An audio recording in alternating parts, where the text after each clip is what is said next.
The topic of today's lecture or talk is disturbing emotions, disturbing thoughts, and the counterforce. First, it is important to make a definition, to make clear what we understand from disturbing emotions, what they literally mean.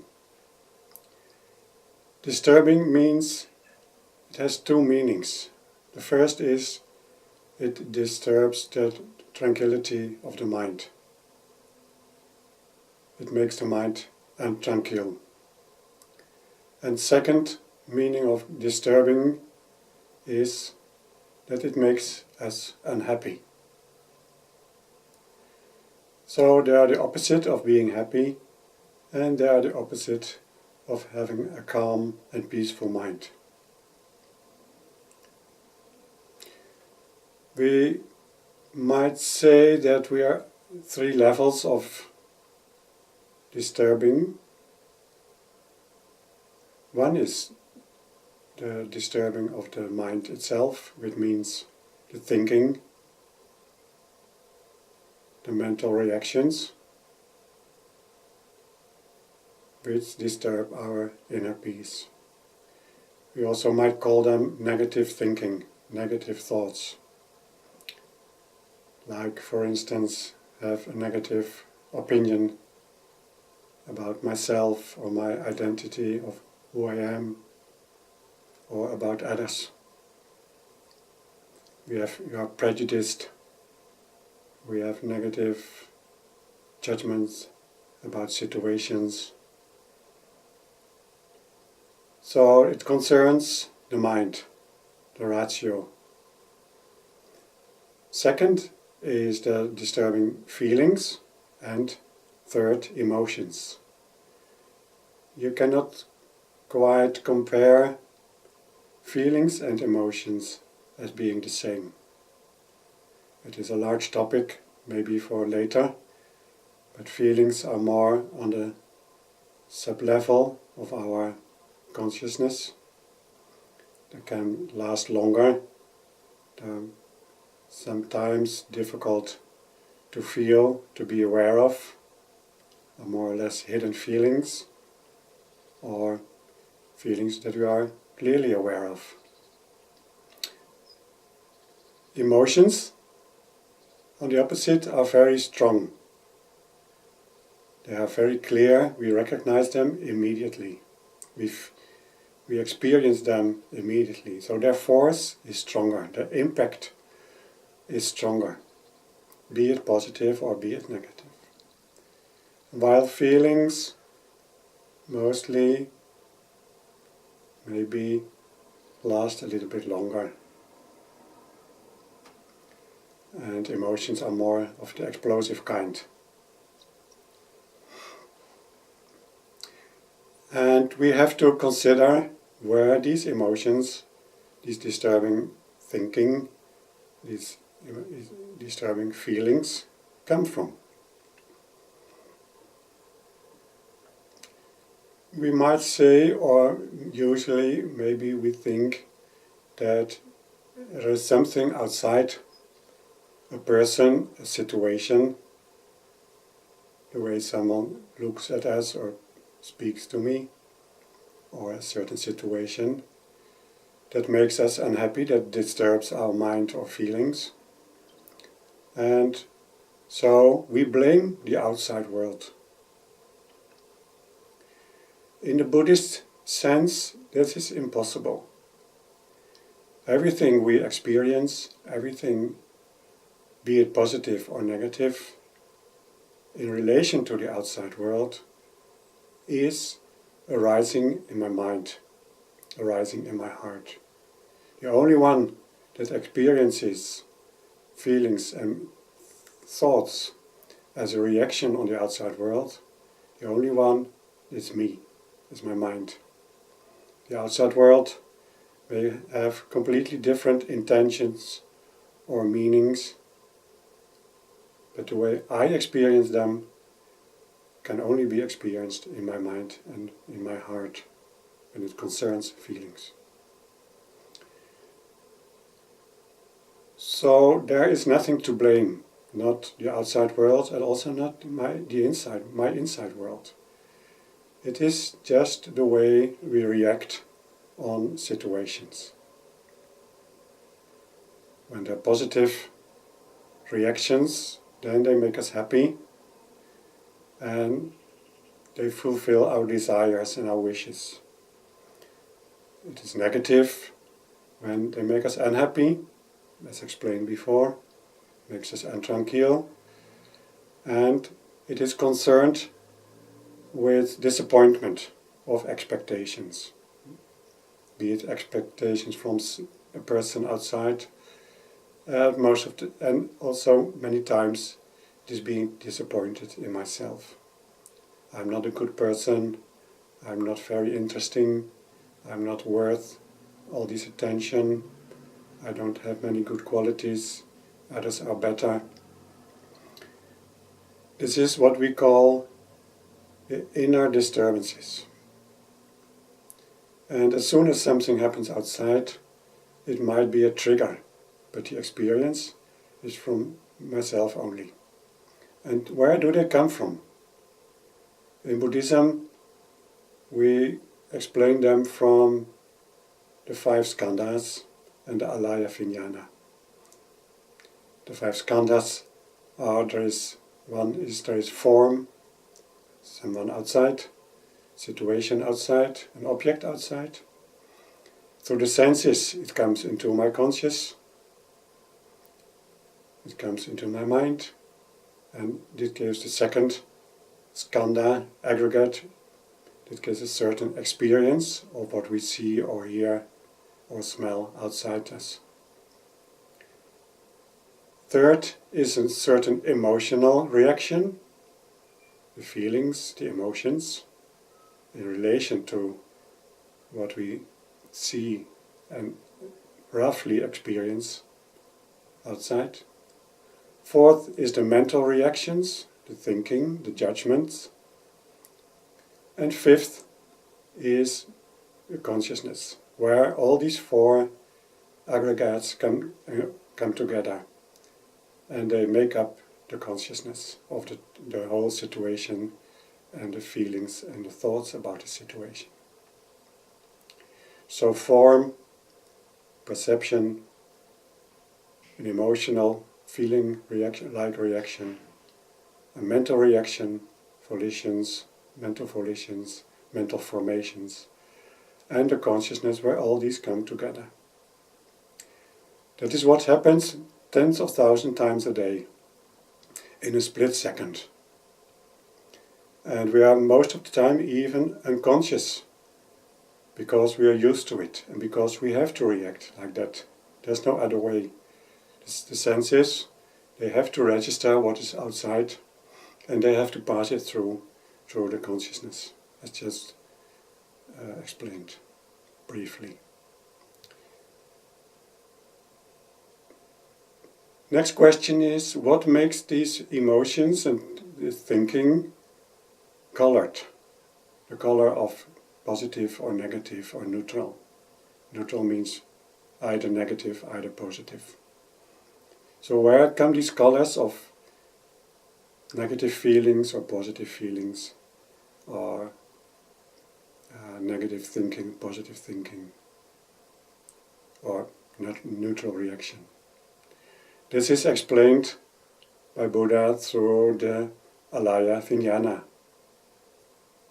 which means the storehouse consciousness.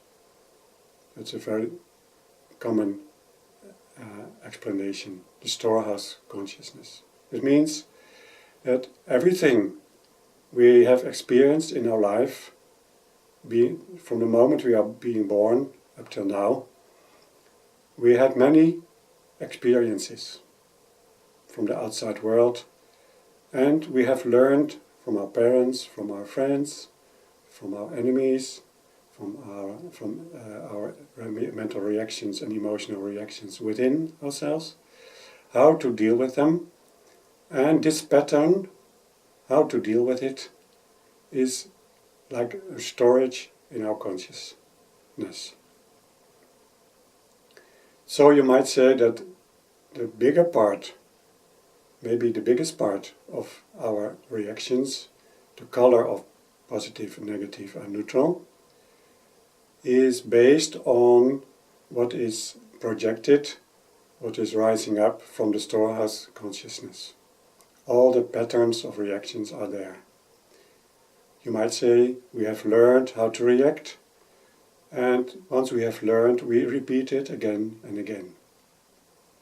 If it is positive, then it is not such a problem. If it is negative, a negative pattern, certain words that insult us, and react with that, with being angry or defensiveness, is a pattern. And so there are thousands of patterns stored in my consciousness.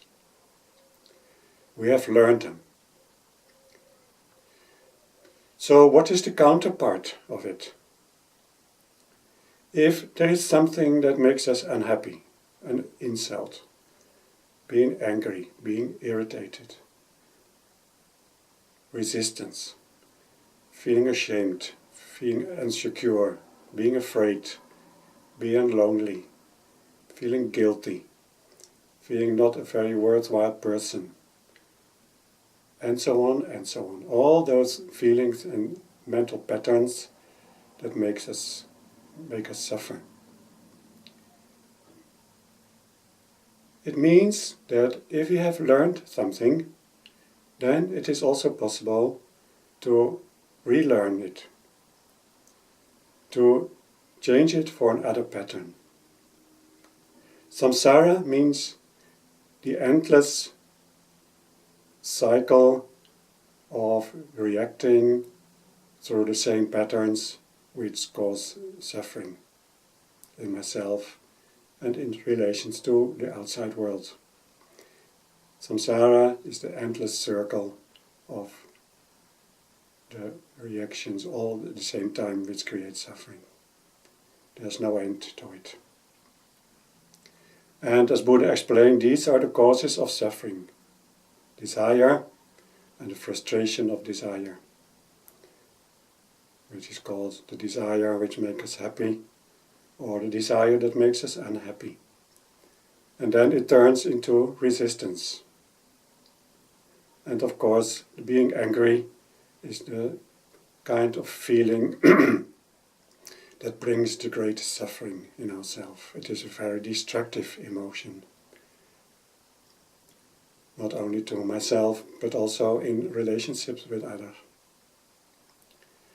So, as Buddha explained, as these are the causes for suffering and the suffering itself, which are the first and the second noble truth, there's also a third noble truth in which he explains that there is a way, a path to end the suffering.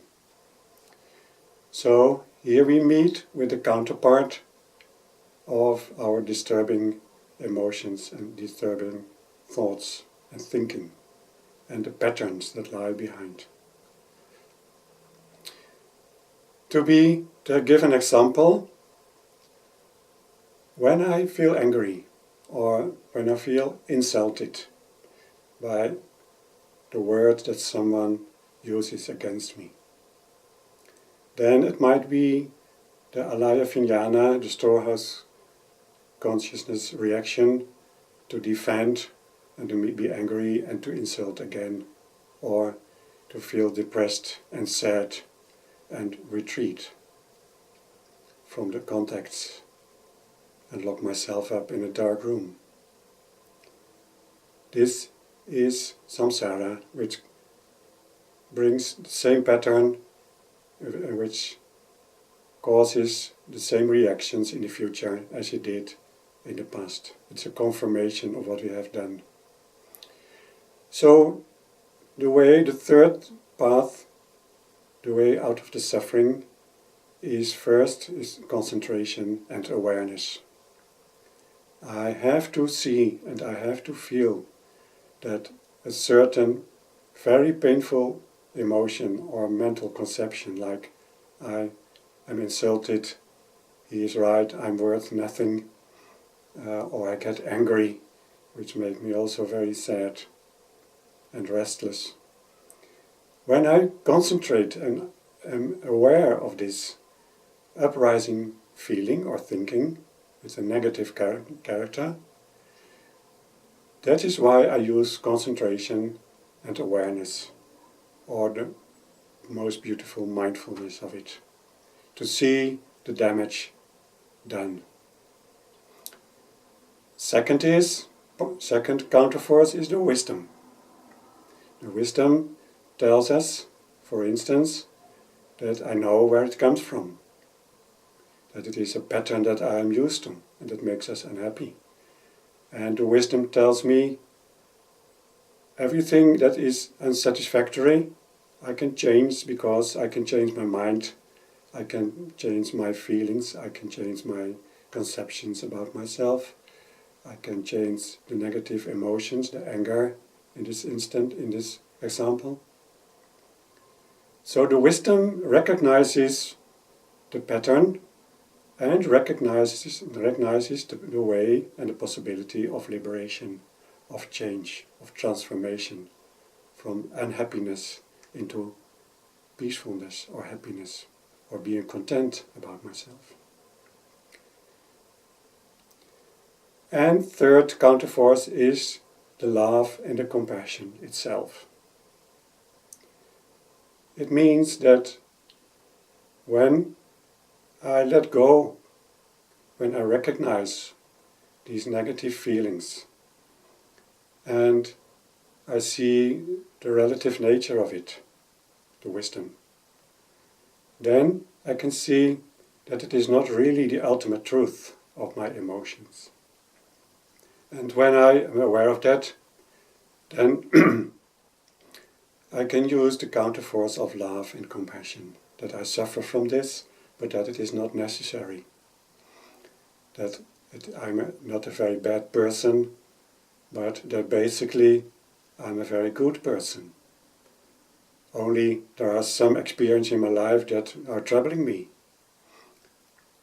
So concentration, awareness, wisdom of the right view, and the loving and compassionate counterforce of the feelings, which are the opposite of the negative ones. And then I have the possibility to choose another way of reaction. Instead of being insulted and to insult the other person, or instead of retreat and hide myself in a dark room, or instead of insulting the person who was against me, I can choose to be patient, to develop patience. I can choose to breathe in and to breathe out, and then from the wisdom I will experience that everything comes and goes and loses its strength. And through this breathing in and breathing out, being angry will disappear, because it just lasts a few moments.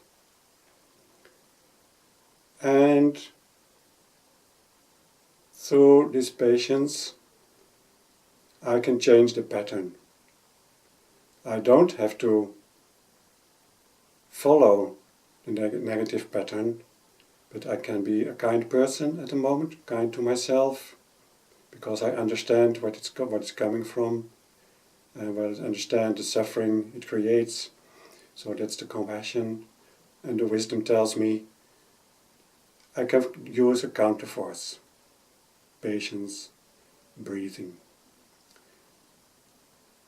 I can say to myself, basically, I'm a good person. I've learned the wrong things, but now I can learn the positive things about myself. My basic nature is good. Other counterforce is benevolence. I can decide not to hurt the other, but to be kind to this other person and to use peaceful words. It doesn't mean we have to agree what the other says to us, but we can explain that it hurts. We can explain that it is better not to use these negative words. We can be silent instead of getting very angry or upset. Or we can be benevolent in a way that we see that maybe the other person is also suffering because of lack of control or disturbing emotions. And that neither this person or me, we don't want to be unhappy. We don't want to have an untranquil mind.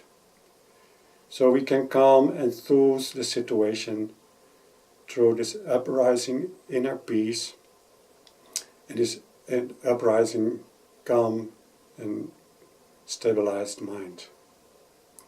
And when we practice this way again and again, then the negative patterns in the storehouse consciousness, in alive jnana, they will slowly lose their power.